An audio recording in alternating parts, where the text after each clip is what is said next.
What's up everyone? Welcome to episode 6.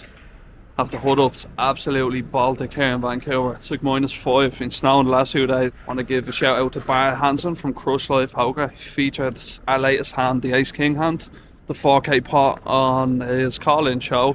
Have I been to Dublin before? I think I was in Dublin once. I know I was in Limerick, Stab City. That's Limerick City! That's Limerick City! Check out his channel, check out his website, and some good content for getting better at live poker. So the plan is jump into the cash games at Riverrock today, see what's going down, see what the buzz is out there. I think they just done up the poker room, so should be some good fun. Hopefully that's some good action, so see you at the table.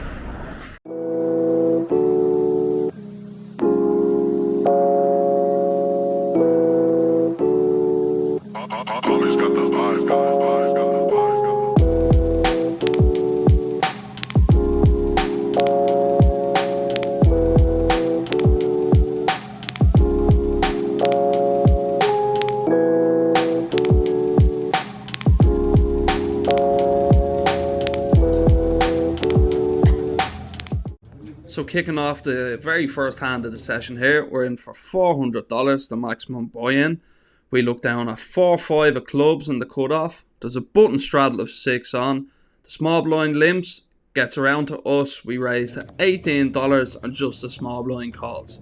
Flop comes Ace Jack 2 with the Ace of clubs. It's a rainbow board.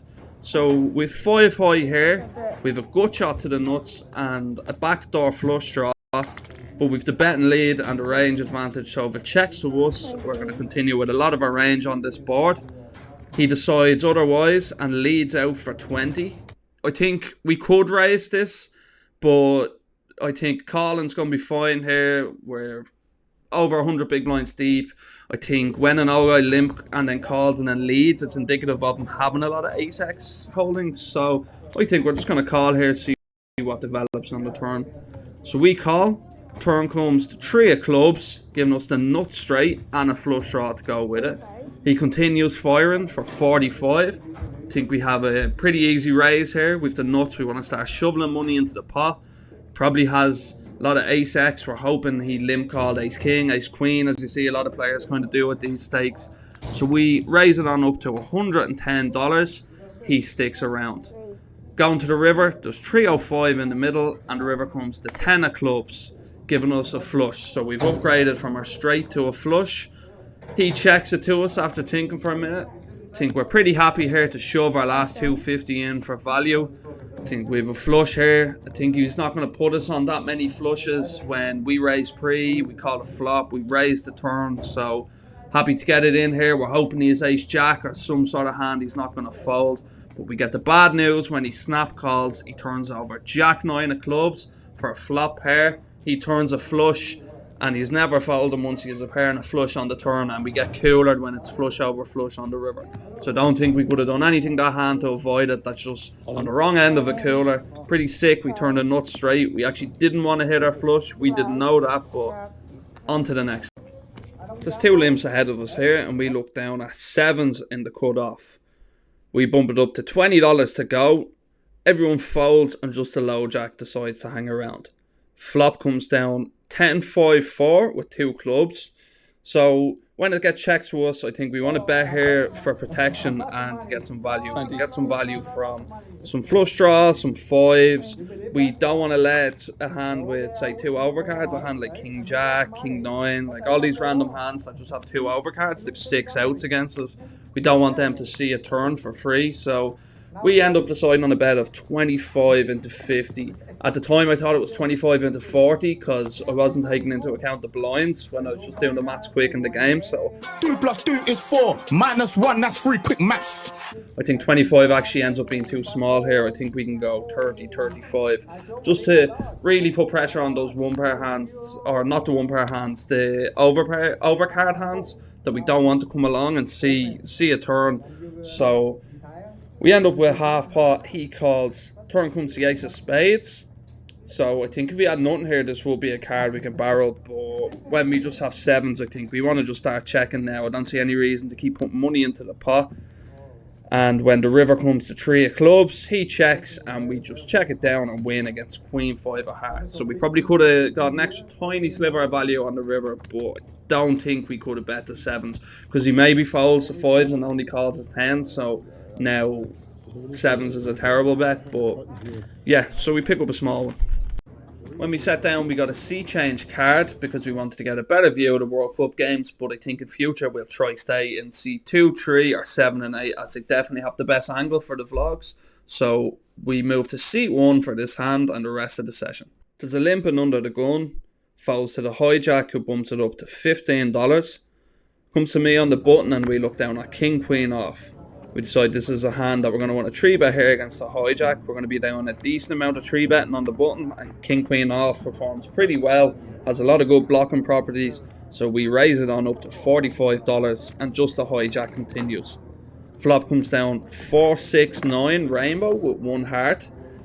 I think this is a board that probably is going to favour the caller, as he's going to have more of the nuts. Like, we're never 3-betting 4s and 6s and he's always going to call them.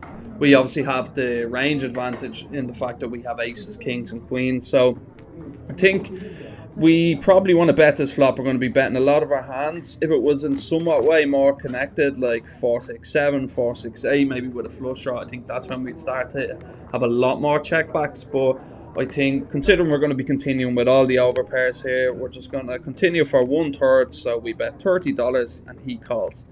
Turn comes the jack of hearts, so we pick up a good shot to go with our 2 overcards.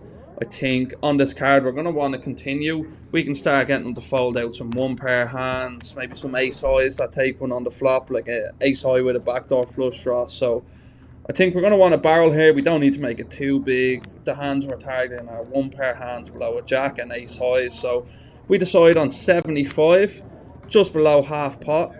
Gets back to him and he check raises us to 200. So even with his size and stuff, I think he just has probably a pretty good hand here. So we're just going to let this one go into the muck. So after a pretty rough session where we can't really get anything going, we're getting coolered, we're not getting our bluffs through, we look down at the best hand in poker, pocket aces. We have a chance to redeem ourselves here and get back into the game. Under the gun 2 opens to 15. I look down at aces. Happy days, 3-bet it up to 40.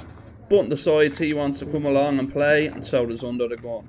We go 3 ways to a flop. Comes down queen 9-3 with 2 hearts, so pretty wet board here. There's some flush draws, straight draws, so when it gets checked to us, I think we want to bet here. We don't want to go too small. We want to bet big, get called by some queens, some flush draws, straight draws. We want to start charging these hands, getting some value while our aces are still good. So we decide on a size of 95 into 124. Button gets out of the way and under the gun 2 decides to come along again. We go heads up to the turn. There's 3-14 in the middle and it comes an offsuit 5. When it checks to us here, we've only 2-17 left. I see nothing else but sticking the whole stack in. He can call with some ace queens, even though we block it, king queens. There's going to be a bunch of hands that can call us. We're only losing to pocket queens, pocket 9s, pocket 3s, and queen 9 suited. The old guy, the villain, is kind of an old guy, so I don't expect him to have many queen 9 suited. So there's not that many hands we lose to. There's a bunch of stuff he can call, some flush draws. So we stick it in, get the bad news, he snap calls. We knock our phone over as he turns us over. Queen, queen for a flop set. We look disgusted, feel the pain. Not much we can do, but when it rains, it pours, and it's really piling on and turning into a pretty rough session. So after being stacked twice in the game, we reload for another $400. We're somehow now into this 1-3 game for $1,200. We open ace queen off under the gun to 15. The small blind calls and the big blind calls as well. Flop comes down 7-3-5 rainbow and it checks to us. We end up checking it back. I think sometimes we can take some small stabs as well, especially if it's heads up, but against 2 players, happy to just check it back. Turn comes an offsuit 8. Small blind bets 15 into 45, so he bets 1/3, so he probably doesn't have too strong of a hand here. Given the price we're getting, I'm happy to come along. We have 6 outs. We might be able to bluff him off on some rivers, so I come along and we go heads up to the river. River now falls a king, which will be a pretty good card for us, considering we're going to be calling a lot of kings in our hand on the turn to such a small bet. I don't think he should have many kings, so when he checks to us, I think we're going to have to bluff at this if we want to win the pot.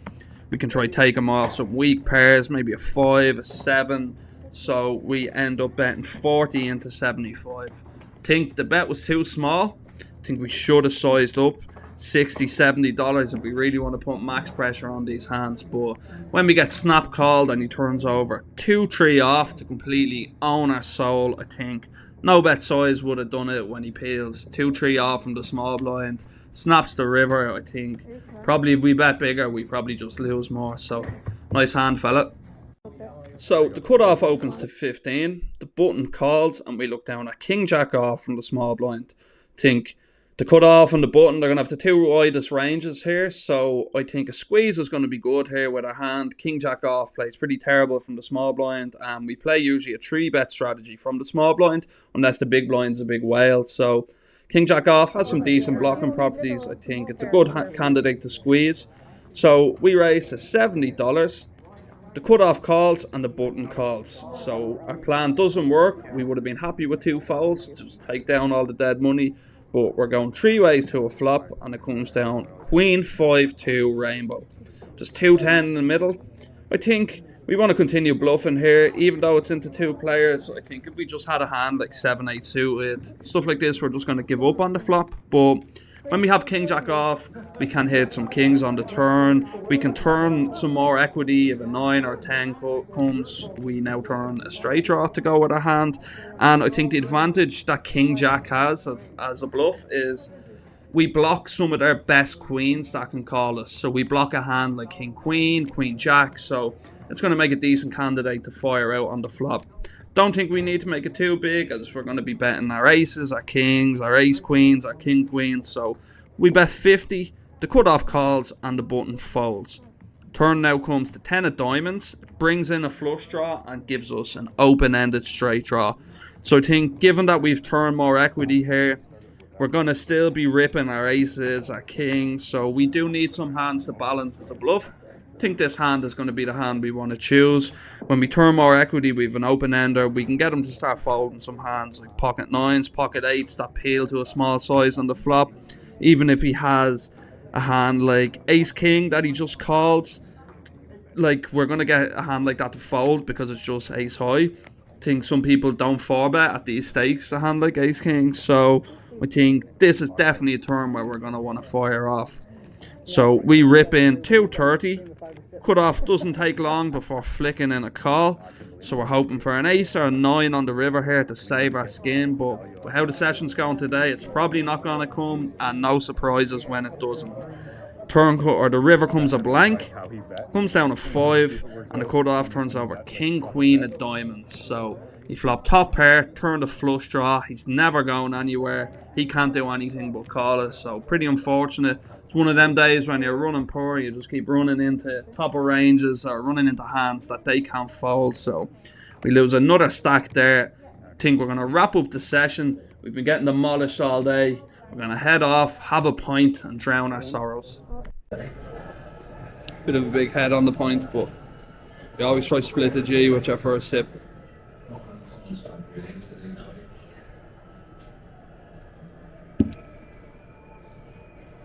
Close. But yeah, rough session today. We got demolished. But I think we played pretty well. Like, I don't think we made any major mistakes. Like the flush over flush, nothing we can do. The aces hand, nothing we can do. Maybe the king jack off hand. But to be honest, like if I'm up money, I'm still taking that spot. Like I don't think it should change based on if we're winning or losing. I think I'm always 3-betting there and I'm always barreling the turn once it comes to 10. So just unfortunate, but that happens. So rough 2 last session, so we'll get it back on the wagon soon. Hopefully change our look, get back to some winning sessions. But thanks for sticking around, and anyone that's new here, a lot of people came over from the Crush Live Poker. Thanks for checking us out. See you soon. Peace.